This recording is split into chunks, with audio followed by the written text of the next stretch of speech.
Hello everyone, Darkfather here. This time with a Wolcen build I'm playing. As a disclaimer, this is not my original concept, but rather an adaptation of the standard Ocult minion build the community is playing for a while. If you do like it, please do consider following for more, like and comment if you have questions or suggestions of how to improve the build. Also, joining me on Twitch will be great. Let's look a little bit on the build overview. The Occult minion build, it's a minion build that focuses on shadow damage. You won't have skills you fire, but you will duplicate 2 minion skills, each of them 3 times, to spawn multiple minions that do damage for you while you just run around and loot. Therefore, the build name. It's a great starter because it's slightly ahead of other builds, can work with less gear, also lets you play any skill in the game as you level, so you can actually test everything you want. Before we start, let's look a little bit of the damage modifiers which are affecting our minions. And I will not go through all of them, but high level speaking, we talk about flat damage ones, skill damage multipliers, percentage damage, and a few projectile specific like adding projectiles and increasing the pierce strength. So those are the main ones. There are some element modifiers, we will not talk much because I haven't necessarily tested and looked into it. Let's move next. The next one is our attributes. None of them, they do actually affect the damage of our minions.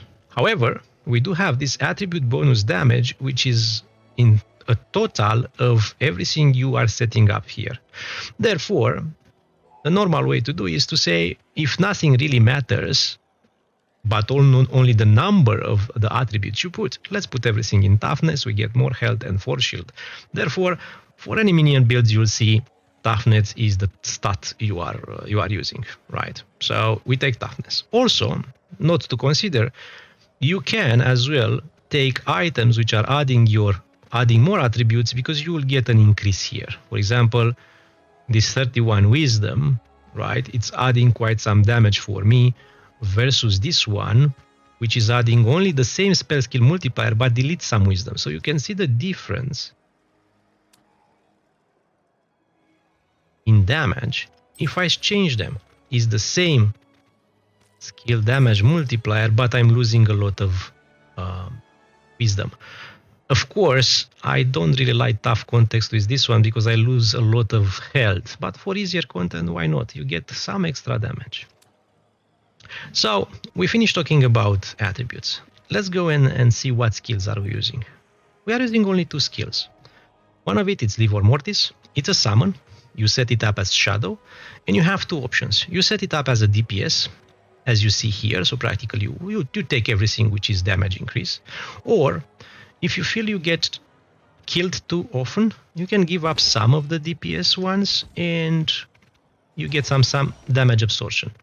Or you can take sacrifice or even handful swords. So you make enemies being friends against each other. Just to remember one thing, he doesn't benefit from projectiles because he is a melee character. Now, the second one you use is the hunting swarm. Again, set up only for DPS in this case. Very important, use +1 summons and pretty good to use projectile pierce. Some people will say projectile pierce is not great, you may want something else. You can choose movement speed. It's not necessarily a huge deal in my opinion. One thing to remember, hunting swarm is going to spawn 3 minions. And what's important to understand is that while this guy has here 500k, these guys, they have 242 multiplied by 3. So whenever you are changing your gear, take in consideration then what you are adding here is multiplied by 3. So make sure you make the right choice for overall damage, if you know what I mean.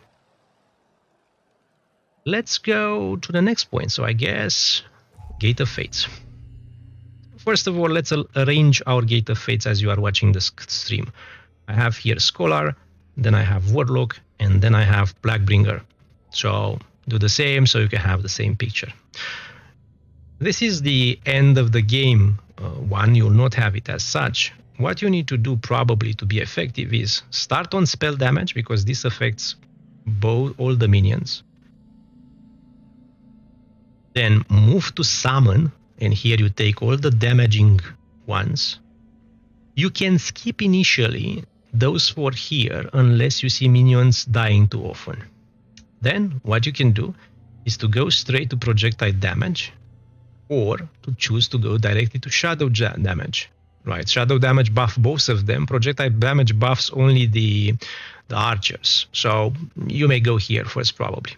You can avoid at the beginning this node here and this node here. They are not as important for you at the beginning. So focus on those, focus on those, focus on projectile. Interesting one is this one to take, which is giving you more damage as your force shield is above 50%. When you take this one, you may consider taking this one because you are going to keep the shield easier there. When you are finishing here, you need to calculate if you have enough to untrain some of those so you can jump in this area. This area is important from 3 reasons. One reason, DPS increase here, huge defense increase here, and potential amazing DPS by taking this one together with this one. So you kind of want to take them in the same time. The reason why is that this one gives you percentage per rage points remaining, and this one transforms your willpower in rage. So as a result, you will have a static rage. Isn't that cool? 17.5% damage just because I have rage. Oh, pretty cool. 2 things to consider. One, or 3 things to consider. One, and also when you take rage, by the way, you may want to take those for increasing rage. Another thing to consider is while you are revering, you want to have this one because it gives you 1 more projectile while taking some of your damage. This works also against bosses, so take it. I am not taking it because I have some gear which is better than that, but you take it, at the beginning at least. One more important piece is this one. When enemies are far away from you, you do 25% more damage, or even 40% more damage if you take both. Very, very good. Just stay away from the enemies. It's not hard. If you want, you can even take this one, which it's making the distance even smaller. Another interesting point is this one. When you dodge, you are invisible for 5 seconds, actually for 8 seconds, and you do 30% more damage. However, there is a trick here. Using a skill removes and deals 30% skill damage. So it feels like it's only for 1 hit. Well, no, because we do not hit at all. We are this minimum who are hitting for us. So the reality is that for minions, you get a 30% skill increase damage for 8 seconds, and that's it. And you will see it. I will prove it soon. Another thing to consider is that if you take the trial, to be able to fire the trial, to provoke the trial to work, you have to take this one. So probably this will be my last one if I will use the trial belt for this build. So kind of this is everything here. Later on you can invest a little bit more in spell damage and so on. Pick 1 more point here. So you will have to adapt a little bit. As I told you, you will go here first, then when you take enough rage, you probably want to untrain here and go there. Play around a little bit. Is not necessary a specific way to do it and so on.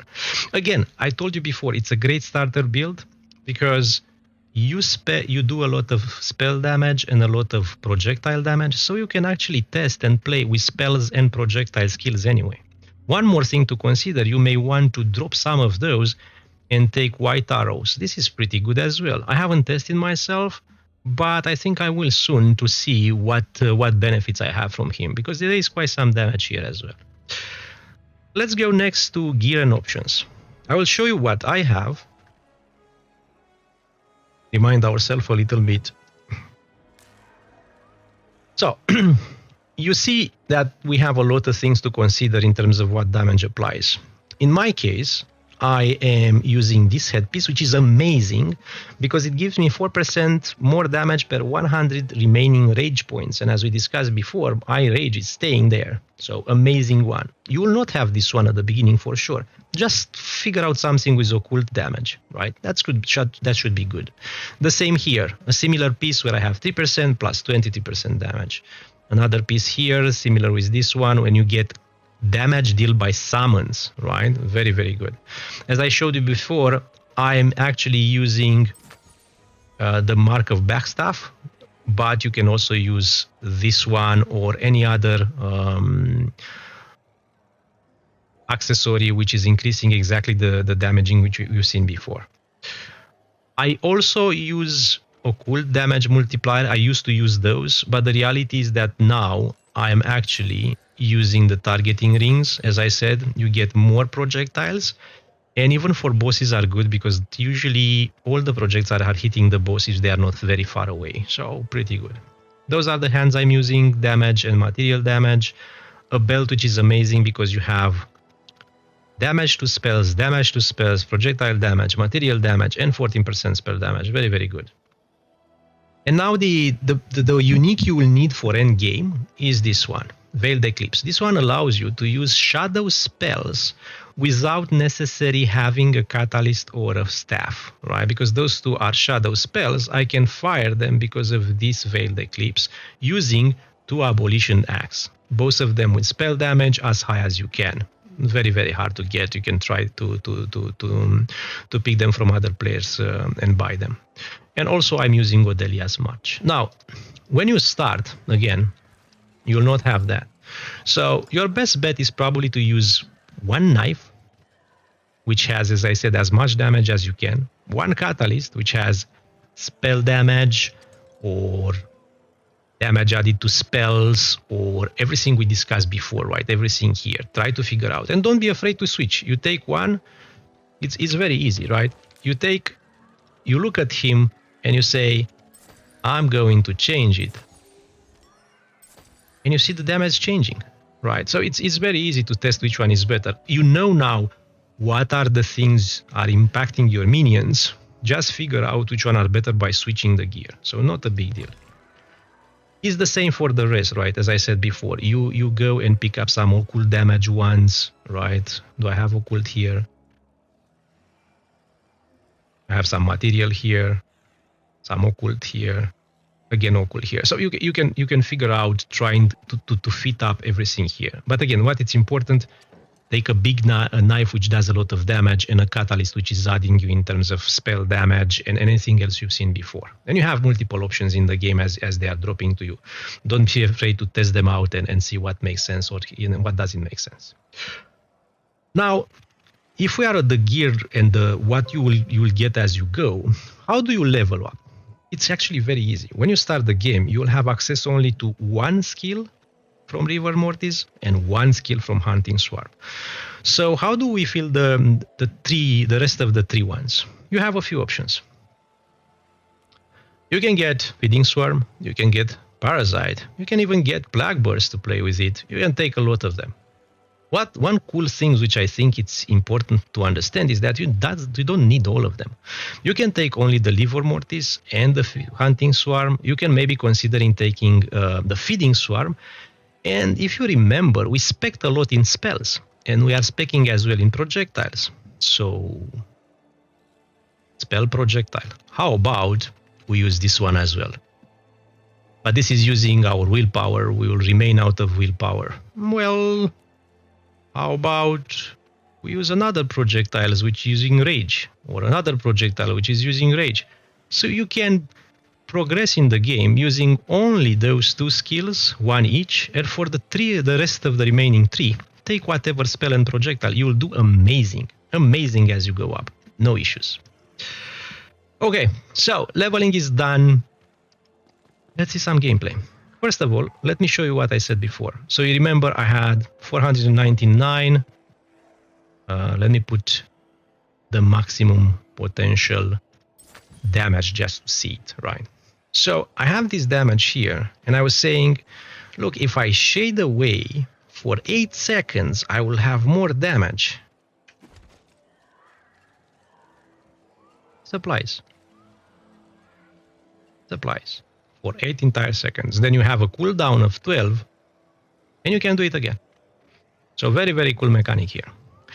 Let's go and do some gameplay to see how it looks. We have a Headhunt 3 stars, which is good, and we have a pure memory echo. Let's do both. Okay, I will do a pure memory echo. I'm going in.